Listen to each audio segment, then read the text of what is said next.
मित्रांनो, आयुष्यातील ॲटिट्यूड म्हणजे तुमच्या आत्मविश्वासाचे, आत्मसन्मानाचे आणि निर्णय क्षमतेचे प्रतीक आहे.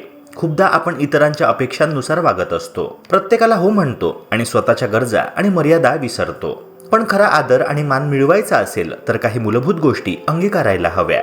या व्हिडिओमध्ये आपण पाहणार आहोत की कसं नाही म्हणणं, शांत पण अर्थपूर्ण राहणं, प्रेझेन्स मजबूत ठेवणं आणि इतरांवर अवलंबून न राहणं, या सर्व गोष्टी तुमच्या ॲटिट्यूडला बदलून लोकांचा आदर मिळवायला मदत करतील.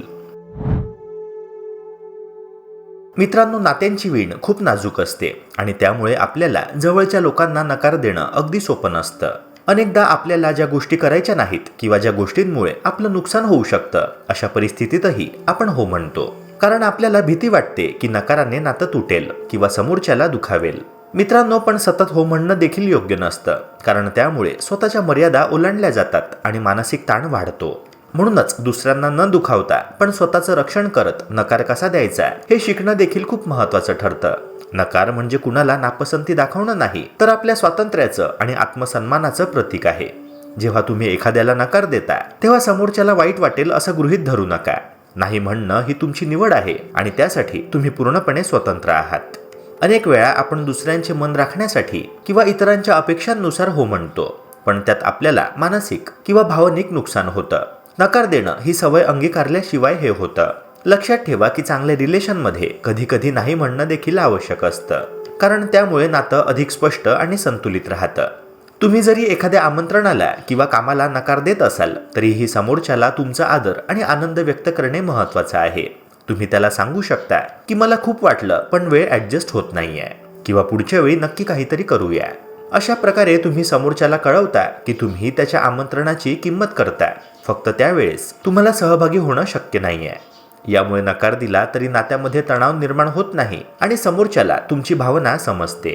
तुमच्या वागण्यात नेहमी नम्रता असावी, कारण अनेकदा आपल्या वर्तनातूनच व्यक्तिमत्वाची छाप पडते. नकार दिला तरीही नम्रतेने सांगणं खूप महत्त्वाचं आहे. उदाहरणार्थ, मित्र पार्टीला बोलावत असतील आणि तुम्हाला जायचं नसेल तर तुम्ही असे म्हणू शकता की सॉरी, माझं खूप मन होतं यायचं, पण कामामुळे मला येता आलं नाही. अशा प्रकारे तुम्ही समोरच्याला तुमचा आदर दाखवता, तुमची इच्छा व्यक्त करता आणि संबंध संतुलित ठेवता येतात. जर समोरच्याला तरीही वाईट वाटलं तर हे तुमच्या हातात नसतं, पण तरीही तुम्ही योग्य पद्धतीने आपलं मत व्यक्त केलं आहे. मित्रांनो, स्वतःवर विश्वास ठेवणं हे प्रत्येक यशस्वी व्यक्तीच्या जीवनातील मूलभूत गरज आहे. जेव्हा तुम्ही स्वतःच्या क्षमतांवर विश्वास ठेवता तेव्हा तुम्हाला मोठे निर्णय घेण्याची, नव्या संधी स्वीकारण्याची आणि कठीण परिस्थितीत स्थिर राहण्याची ताकद मिळते. अनेकदा आपण स्वतःला कमी लेखतो, स्वतःच्या क्षमतेवर शंका करतो आणि त्यामुळे महत्त्वाच्या संधी गमावतो. ही शंका आपल्या मनातल्या भीतीतून, अपयशाची पूर्वकल्पना किंवा इतरांच्या अपेक्षांमुळे निर्माण होते. पण जेव्हा आत्मविश्वास वाढतो तेव्हा ही भीती कमी होते आणि आपण आपल्या जीवनातील प्रत्येक क्षण अधिक स्पष्ट आणि निश्चिंतपणे जगू शकतो. मित्रांनो, आत्मविश्वासाने निर्णय घेण्याची क्षमता सुधारते आणि त्या निर्णयांमध्ये स्थिरता येते. जेव्हा तुम्ही स्वतःवर विश्वास ठेवता तेव्हा तुम्ही फक्त बाह्य परिस्थितींवर नाही, तर आपल्या अंतर्गत क्षमतांवरही भरोसा ठेवता. त्यामुळे आव्हानांना सामोरे जाण्याची ताकद मिळते आणि अडचणींना तुम्ही एका संधीच्या रूपात पाहू लागता. आत्मविश्वास नसल्यास प्रत्येक आव्हान भीती किंवा तणावाच्या रूपात अनुभवला जातो, परंतु जेव्हा तुम्ही स्वतःवर विश्वास ठेवता तेव्हा प्रत्येक अडथळा शिकवणी बनतो आणि तुम्ही त्यातून मजबूत होऊन बाहेर पडता. स्वतःवर विश्वास ठेवण्याचा परिणाम केवळ वैयक्तिक आयुष्यावर मर्यादित राहत नाही, तो तुमच्या व्यक्तिमत्वावर, कामगिरीवर आणि नात्यांवरही सकारात्मक प्रभाव टाकतो. आत्मविश्वासी व्यक्तीची उपस्थिती इतरांवरही प्रभाव पाडते, कारण ती व्यक्ती ठाम, स्थिर आणि निश्चिंत असते. यामुळे नात्यातही सामंजस्य वाढतं, कामात प्रगती होते आणि मनोबल उच्च राहतं. जेव्हा तुम्ही स्वतःवर विश्वास ठेवता तेव्हा तुमचं संपूर्ण जीवन एका सकारात्मक प्रवाहात येतं, जिथे आव्हाने शिकवणी बनतात, संधी साधता येते आणि तुमच्या यशाचा मार्ग अधिक स्पष्ट आणि सुकर होतो. तुमचा प्रेझेन्स मजबूत ठेवणं म्हणजे फक्त शारीरिक उपस्थिती ठेवणं नाही, तर तुमच्या व्यक्तिमत्वाचा प्रभाव इतरांवर जाणवणं असं आहे. प्रेझेन्स ही ती शक्ती आहे जी शब्द न बोलताही तुमच्या आत्मविश्वासाची आणि ठामपणाची अनुभूती देतो. जेव्हा तुम्ही सरळ उभे राहता, डोळ्यात डोळे घालून बोलता, आवाजात आत्मविश्वास असतो आणि घाईघाई न करता मोकळेपणाने संवाद साधता, तेव्हा लोकांना तुमच्या शब्दांपेक्षा तुमच्या व्यक्तिमत्वाचा प्रभाव अधिक जाणवतो. प्रेझेन्स म्हणजे इतकं प्रभावी असतं की समोरचा व्यक्ती स्वतःहून तुमच्याकडे लक्ष देतो, कारण त्याला तुमच्या आत्मविश्वासाची आणि स्थिरतेची जाण होते. तुमचा प्रेझेन्स केवळ बोलण्यावर अवलंबून नसतो. अनेक वेळा तुम्ही काही शब्द न बोलता देखील तुमचे ॲटिट्यूड समोरच्यापर्यंत पोहोचवू शकता. उदाहरणार्थ, तुमच्या उभ्या राहण्याच्या पद्धतीत, तुमच्या हाताच्या हालचालींमध्ये, चेहऱ्यावरील अभिव्यक्तीत आणि शांत स्थिर वागण्यामध्ये हा प्रेझेन्स स्पष्टपणे दिसून येतो. जेव्हा तुम्ही हळू आणि ठामपणे बोलता, घाई न करता निर्णय घेता आणि स्वतःवर विश्वास दाखवता, तेव्हा लोक तुमच्या उपस्थितीचा आदर करतात आणि त्यांना तुमच्याविषयी नैसर्गिकच आकर्षण वाटू लागते. प्रेझेन्स हा एक असा गुण आहे जो शब्दांपेक्षा अधिक प्रभावी असतो, कारण तो तुमच्या आत्मविश्वासाचा, आत्मसन्मानाचा आणि ठाम व्यक्तिमत्वाचा सूचक असतो.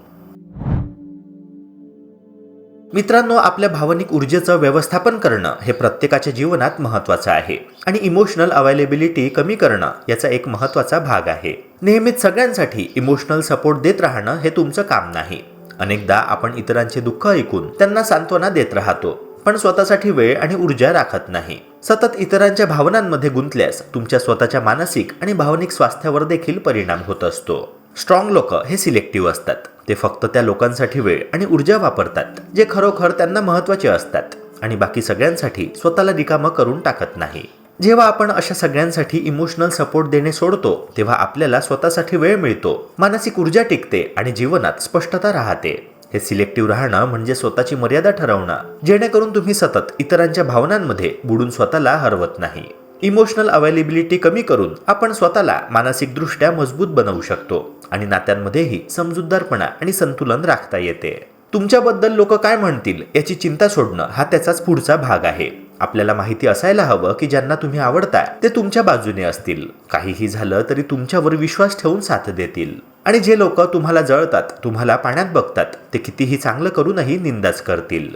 त्यामुळे सतत त्यांच्या मतांची चिंता करून स्वतःच्या निर्णयांवर आणि जीवनावर ताण घेणं निरुपयोगी आहे. मित्रांनो, शेवटचा प्रश्न असा असतो की तुम्हाला जगायचं कोणासाठी आहे? फक्त लोकांसाठी की मग स्वतःसाठी?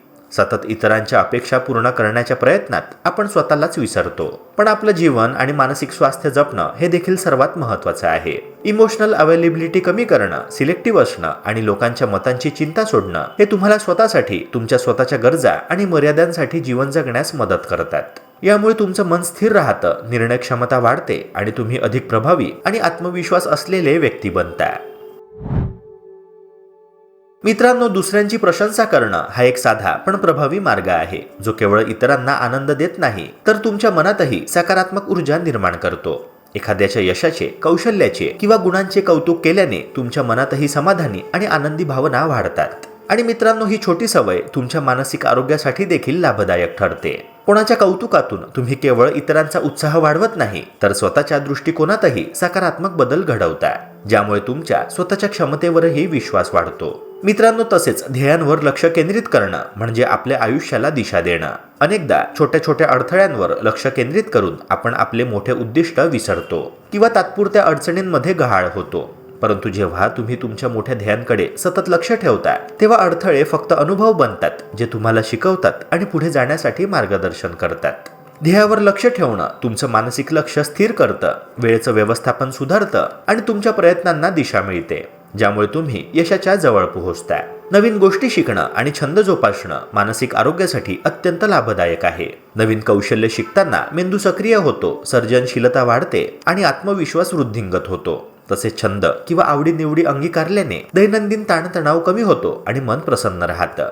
मित्रांनो, हे केवळ मानसिक स्वास्थ्यासाठीच नाही तर तुमच्या व्यक्तिमत्वाचा विकास करण्यासाठीही महत्त्वाचे आहे. जेव्हा तुम्ही सतत शिकत राहता, नवीन अनुभव घेत राहता आणि स्वतःला सुधारत राहता, तेव्हा तुमच्या जीवनात नवे दृष्टिकोन, नवे आव्हानं आणि नवीन ऊर्जा निर्माण होते, जी तुम्हाला यशस्वी आणि समाधानी बनवते.